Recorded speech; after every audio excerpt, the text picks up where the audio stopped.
같이 한 목소리로 합독하십시다. 하나님의 말씀입니다. 그러므로 너희는 이렇게 기도하라. 하늘에 계신 우리 아버지여, 이름이 거룩히 여김을 받으시오며 나라가 임하시오며 뜻이 하늘에서 이루어진 것 같이 땅에서도 이루어지이다. 오늘 우리에게 일용할 양식을 주시옵고 우리가 우리에게 죄 지은 자를 사하여 준 것 같이 우리 죄를 사하여 주시옵고 우리를 시험에 들게 하지 마시옵고 다만 악에서 구하시옵소서. 나라와 권세와 영광이 아버지께 영원히 있사옵나이다. 아멘. 자, 일부 예배 참석하신 우리 지체들 함께 축복하며 인사하십시다. 우리 최고의 축복으로 마음을 담아서 사랑을 담아서 함께 인사하겠습니다. 샬롬. 네, 샬롬. 네. 오늘 메시지의 주제는 주권 의식과 주권 외식입니다. 저는 한 주간 여러분들의 기도와 또 물심양면의 후원을 통해서 건강하게 잘 살았고요. 여러분의 힘을 받아서 오늘도 이렇게 건강한 모습으로 강단에 서서 말씀 전하는 소임을 감당할 수 있어서 너무나 감사드립니다. 여름철 지치지 않고 또 이렇게 감기도 안 걸리고 건강한 모습으로 살 수 있다는 것은 여러분의 기도의 후원의 덕이 크기에 다시 한번 감사를 드립니다. 주권 의식과 주권 외식, 의식과 외식 한 글자 차이인데요. 그 안에 담긴 영적 무게감의 차이는 정말 어마어마합니다. 단어의 절묘한 대조를 통해서 여러분의 흥미를 유발하며 메시지의 내용을 여러분들이 기억하기 쉽게 하려고 하다 보니 우리 주님의 도우심으로 이런 제목을 얻을 수 있게 되었다고 생각합니다. 주권 의식과 주권 외식, 이 한 끗 차이의 단어이지만 삶의 양상은 사실은 정반대입니다. 차이는 이렇지요. 주권 의식은 하늘과 땅, 지나간 세대와 현세, 그리고 모든 오는 세대의 모든 주권의 소유자가 하나님임을 인정하며 그 주대심에 순복하는 것을 가리킵니다. 사실은 이렇게 사는 것이 진짜 신자의 삶이라고 할 수가 있겠습니다. 주권 외식이란 겉으로는 주기도문의 성령처럼 나라와 권세와 영광이 영원히 하나님께 속했다고 하나님의 주권을 화려하게 찬양하고 기도도 하지만 실제 속내는 내가 왕이 되어 주권을 움켜쥐고 종교적 주권 소유 쇼를 연기를 하는 것을 가리켜서 주권 외식이라고 말할 수 있습니다.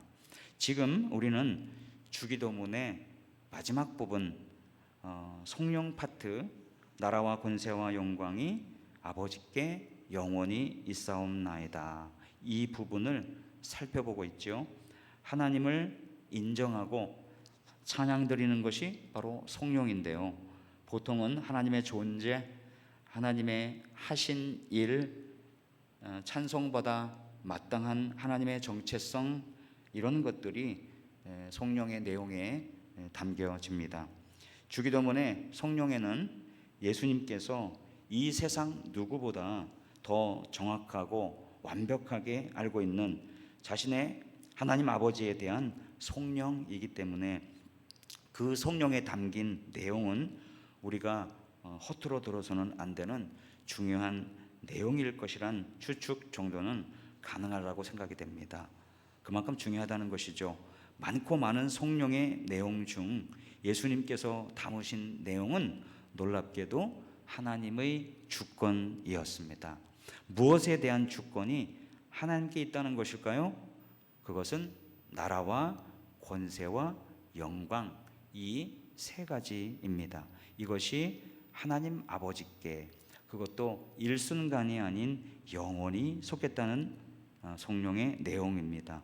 이것은 지구상에서 하나님께 올려드린 성령 가운데 가장 위대하고 아름다운 성령이라고 저는 생각합니다. 왜냐하면 예수님만큼 하나님을 가장 정확하게 알고 또 하나님의 마음을 꿰뚫어 볼 수 있는 분은 없기 때문입니다. 가장 잘 알기에 하나님께 가장 적합한 성령이 올려졌을 것이다 라는 것이지요.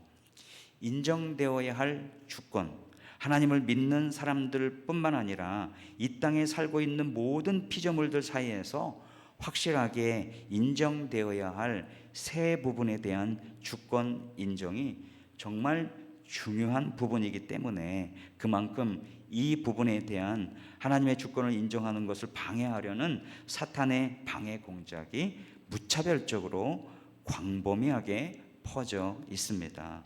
여기에는 신자들에게도 예외가 아닙니다. 사실 누구보다도 정확하게 그리고 지속적으로 하나님의 나라와 권세와 영광 이 세 부분에 대한 주권이 하나님께 영원히 속했다는 것을 인정하고 살아야 하는 것이 신자들이어야 합니다. 그런데 신자 한 사람 한 사람 면면을 살펴보면 정말 이들이 하나님이 이 세 부분의 절대 주권자임을 인정하는 걸까라고 질문할 수밖에 없게 만드는 그런 삶을 살고 있다는 것을 어렵지 않게 발견하게 됩니다. 자, 나라와 권세와 영광이 아버지께 영원히 있다라고 하는데, 자 그러면 나라에 대한 우리의 신자들의 외식적인 그런 부분은 어떤가요? 하나님이 참된 왕이심으로 하나님의 통치를 받으며 살아야 하는데 자기 자신이 왕이 되어서 마음대로 사는 사람들이 어디 불신자들 뿐이겠습니까? 예를 들어서 우리가 감정이 상하고 그리고 문제가 생겼어요. 그러면 이거를 해결하는 방식이 하나님의 통치를 받아들이고 사는 자답게 감정이 올라와도 감정을 잘 다스리고 통제하고 그리고 화를 냈다가도 얼른 삭혀서 통제하지 못한 부분에 대해서 자책을 하면서 회개하고 필요하다면 상대방에게 정중하게 사과하고 그리고 문제가 해결될 기미가 보이지 않지만 그 문제를 완벽하게 컨트롤하시고 주관하고 다스리고 계신 주권을 가지고 계신 그 하나님께서 통제하여 주시고 역사하여 주실 것이다. 자, 이것이 하나님의 통치를 받아들이고 사는 사람의 모습이어야 하지 않을까요? 그런데 실제로는 그렇게 살지 못하고 감정이 막 올라오고 염려와 근심으로 인해 잠 못 자고 불안해하는 삶을 산다면 이것이 어찌 하나님의 통치를 따르며 사는 자라 나라가 하나님께 속했다는 것을 입으로 고백하며 사는 자의 삶이라 할 수가 있을까요? 권세에 대한 부분은 또 어떤가요? 모든 권세, 파워, 권력은 하나님께 속했다고 고백하면서 실제로는 조금이라도 권력을 갖고 싶어서 돈과 권력을 가진 사람을 섬기고 따르며 그들에게 아부해서 권력을 가지려고 탐하는 사람들이 얼마나 많습니까? 진정 권력이 하나님께 속했다는 것을 믿는 사람이라면 그 권력의 원천이 되시는 하나님께 구하고 그것을 얻을 수 있는 원리대로 살아서 하나님께서 주신 권력을 그 주신 용도대로 행사하려고 애를 써야 하지 않겠어요? 그러나 제가 보기에는 저를 포함해서 신자 불신자를 가리지 않고 이런 식으로 권력을 얻으려 하는 사람들은 정말 보기 힘듭니다. 영광에 관한 부분은 어떨까요? 영광을 얻기를 거부할 사람들이 과연 있을까요? 저도 자유롭다 할 수 없습니다. 하지만 모두가 영광을 원하는데 그 영광의 근원이 하나님이라는 것을 잊고 다른 방식으로 영광을 얻으려고 혈안이 되어 있습니다. 사람들은 신, 불신을 떠나서 부, 명예, 쾌락, 여자, 권력, 그리고 인기, 영향력 이런 것들을 영광으로 여깁니다. 그것들을 손에 쥐면 실제 자신의 모습은 짐승이고 괴물 같아도 자신이 영광스럽다고 착각합니다. 그래서 수단 방법 가리지 않고 자신에게 영광을 가져다 줄 것이라고 생각하는 그런 것들을 소유하기 위해서 집착합니다. 이 일에 여러분들은 예외이신가요? 저는 아닐 것이라고 생각합니다. 저 역시 예외가 아닙니다. 그렇기 때문에 지난주에 말씀드린 것처럼 도둑질하고 죽이고 파괴하는 것을 본업으로 삼는 사탄이 하나님과 신자에게서 가장 도둑질하고 싶어 하는 것이 무엇일까요? 바로 하나님의 주권이고, 신자들이 하나님께 모든 주권이 있다는 것을 인정하고 의식하며 사는 주권의식일 것입니다. 그래서 사탄이 쓰는 효과적인 전략이 있습니다. 그 전략은 이렇습니다. 먼저 불신자들의 눈을 흐려서 하나님이 나라와 권세와 영광의 참된 주인임을 보지 못하게 합니다. 두 번째로 신자들 사이에서는 하나님의 주권에 대하여 한쪽 눈은 뜨고 한쪽 눈은 감으라고 말합니다.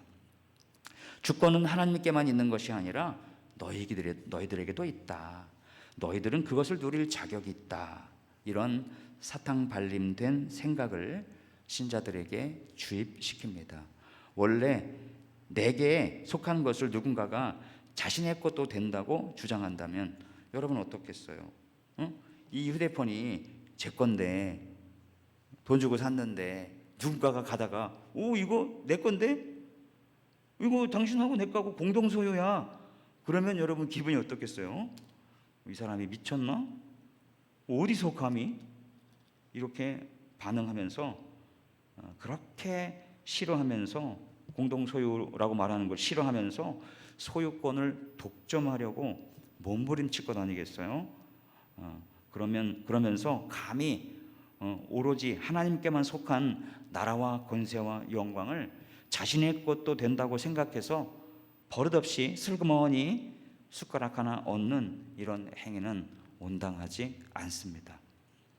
또한 사탄은 신자들이 하나님의 주권 인정과 하나님의 주권 거부 사이에서 줄타기를 하게 만듭니다. 주권을 인정하는 듯 하면서도 실제 삶을 보면 주권을 거부하면서 주권을 인정하는 것처럼 외식적인 행동을 하도록 부추깁니다. 이것이 오늘 제목에서 말씀드린 주권 외식이라는 것입니다. 물론 이 모든 잘못된 행동을 하는 것에 대한 모든 책임을 사탄에게 떠넘긴다면 사탄이 엄청 억울해할 것입니다. 그것은 무책임하고 신학적으로도 맞지 않는 행동입니다. 오히려 사탄은 그런 행동을 하도록 밑밥을 깔아놓고 미끼를 던질 뿐입니다. 그러면 신자 불신자를 막론하고 그 미끼를 덥석 물었다라고 표현하는 것이 맞을 것입니다. 최종 책임은 사탄이 아니라 분별하지 못하고 그 방해 공작에 노란한 저와 여러분의 몫입니다. 하지만 그만큼 사탄이 치밀하게 방해하는 것이 곧 주권에 관한 것이라는 것만큼은 명심할 필요가 있습니다. 그리고 신자로서 정말 나의 나라와 권세와 영광 이 세 부분에 대한 주권이 확실하게 하나님께 있고 영원히 하나님께 속했음을 인정하며 살고 있는가? 아니면 그런 척 연기하며 살고 실제적으로는 나라도 권세도 영광도 자신의 것이라 주장하며 살고 있지는 않는지 점검하고 또 점검할 필요가 있습니다. 지금까지 주권 의식과 주권 외식이라는 개념에 대해서 설명을 드렸습니다. 이를 통해서 외식이란 행동이 미치는 범위가 신앙의 상당히 깊숙한 면까지 침투해 있다는 사실에 대한 경각심을 가질 수 있게 되기를 바랍니다. 그런데 저의 통찰에 따르면 신앙의 모든 중요하고도 실질적인 주권은 하나님께 있음을 제대로 고백하며 주권에 대한 외식적 삶을 살지 않는 신자라 할지라도 역설적으로 주권을 가져야 할 영역도 있다고 생각됩니다. 그것은 구원받은 이후 예수님을 닮아가고 하나님의 형상과 모양으로 회복되어 가기 위한 성화의 삶을 사는 영역에 대해서 말할 때 언급되어야 할 개념이다, 이렇게 생각합니다. 이걸 좀 쉽게 설명하면 이렇습니다. 구원 이후에 성화의 영역에서 본인은 정작 아무런 노력도 하지 않으면서 가만히 앉아서 기도로 거룩하게 해주세요, 성화시켜 주세요, 예수님 닮게 해주세요, 이렇게 주문을 외우듯 사는 사람들이 있습니다. 성화를 위해선 단 1도 애쓰지 않으면서 그 모든 성화의 책임을 하나님께 미루고 성령님께 떠맡기는 태도는 성경적 의존의 개념과는 거리가 먼 것입니다. 예를 들어서 갓난 아이 때는 부모가 소화력이 떨어지는 애들을 위해서 소화 잘 되게 하려고 음식도 때론 씹어서 그의 입에 넣어주기도 합니다. 생선을 먹을 줄 알면 생선 가시도 발라주고, 매운 걸 먹을 줄 알면 김치도 찢어서 줍니다. 매운 거 못 먹을 때는 물에 헹궈서 입에 넣어주기도 하지요. 하지만 이걸 스스로 할 때가 되었는데도 부모가 그렇게 해주길 기대하는 것은 정신적으로 문제가 있는 것 아닌가요? 마찬가지입니다. 모든 성화의 책임을 성령님과 예수님께만 미루어 두는 것에서 탈피해야 합니다. 비록 성장에서도 여전히 성령의 도우심과 인도하심을 따르기는 해야 하지만 자신의 성화를 위해 영적으로 성장된 신자로서 친히 죄와 싸우며 하나님의 성품을 자신의 성품으로 배양해 삶 속에서 드러내려고 힘쓰고 애쓰며 나아가는 것이 필요하다는 것입니다. 개혁주의 신학을 따르는 우리는 이들을 가리켜서 의존적이고 수동적인 크리스천이 아니라 능동적이고 역동적이며 주도적인 크리스천이라고 부릅니다. 이렇게 성화의 영역에서의 능동적, 역동적인 태도는 어떤 관점에서는 개선된 주권의식을 가졌다라고 말할 수 있습니다.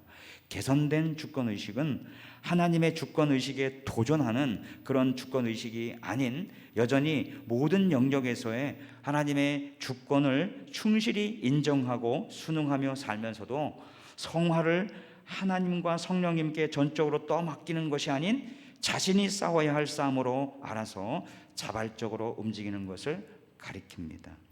신자의 주권의식은 구원 전후로 반드시 패러다임 전환되어야 한다고 생각합니다. 구원의 단계에서는 하나님의 절대 주권을 인정하며 철저히 의존적이어야 합니다. 절대로 독립이 불가합니다. 하지만 구원 이후 성화의 단계에서는 의존적이면서 동시에 주도적인 역동성이 필요합니다. 신자들 이 부분을 상당히 많이 놓치고 있습니다. 하나님이 다 해주기만을 수동적으로 기다리는 태도에서 탈피해야 하는 것입니다. 거듭난 신자는 이제 내 안의 성령을 적극적으로 힘입어 내 의지와 노력을 다해 거룩을 이루어가는 능동적이고 개선된 주권의식을 가져야만 비로소 역동적인 성화가 일어난다는 사실을 꼭 기억하시기를 바랍니다. 이것을 기억하고 사는 것이 바로 철저한 주권의식으로 무장하여 사는 신자의 참된 모습일 것입니다.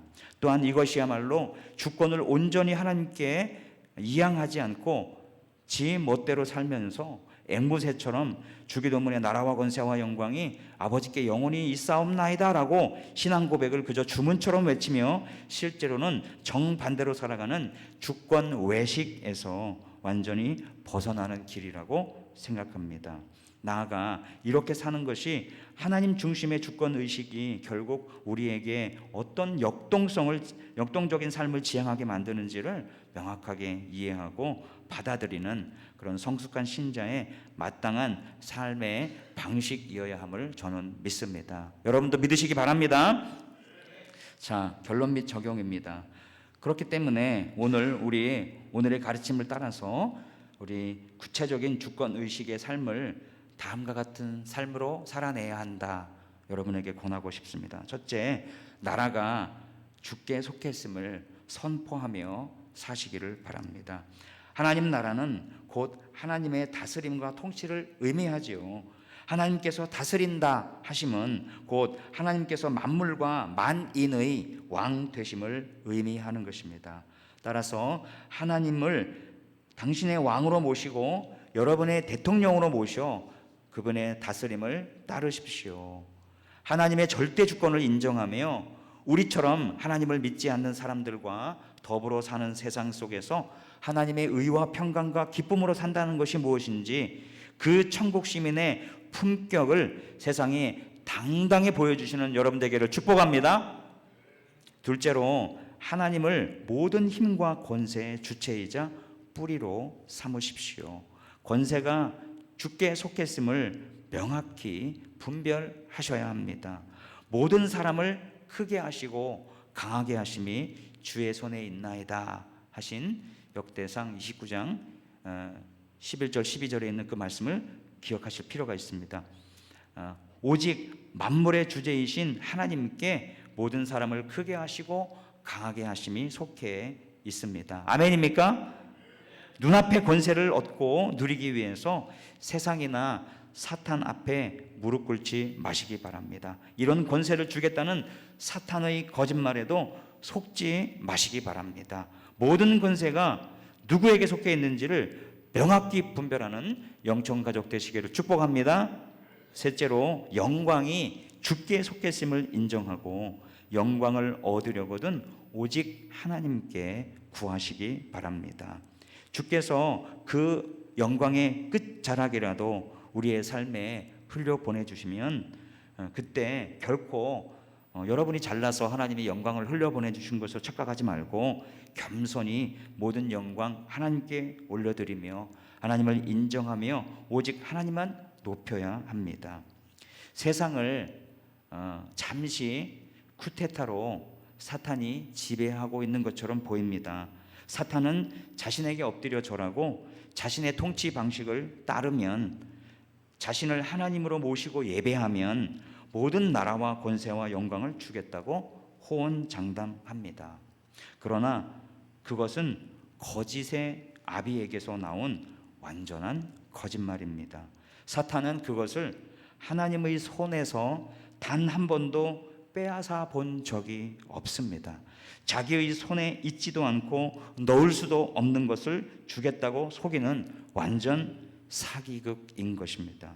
우리는 이 유혹에 속아 넘어가서는 안 됩니다. 우리의 주 예수님은 사탄의 거짓 유혹을 어떻게 물리치셨어요? 따라합니다. 사탄아 물러가라. 이렇게 말씀하시고 성경 말씀을 인용하셔서 주 너의 하나님께 경배하고 다만 그를 섬기라는 신명기에 있는 말씀으로 대적하여 승리하셨습니다. 우리도 예수님처럼 이 유혹에서 승리하기 위해 주님의 방식을 택해야만 합니다. 모든 나라와 권세와 영광이 우리 아버지 하나님께 속해 있으므로 오직 하나님만 예배하고 다만 하나님을 사랑하고 섬기는 것, 나아가 그 통치의 품격을 온 삶으로 증명해내는 진정한 성숙한 신자의 마땅한 삶의 양식으로 살아가는 저와 우리 영청가족 되시기를 주님의 이름으로 축복합니다. 기도드리겠습니다.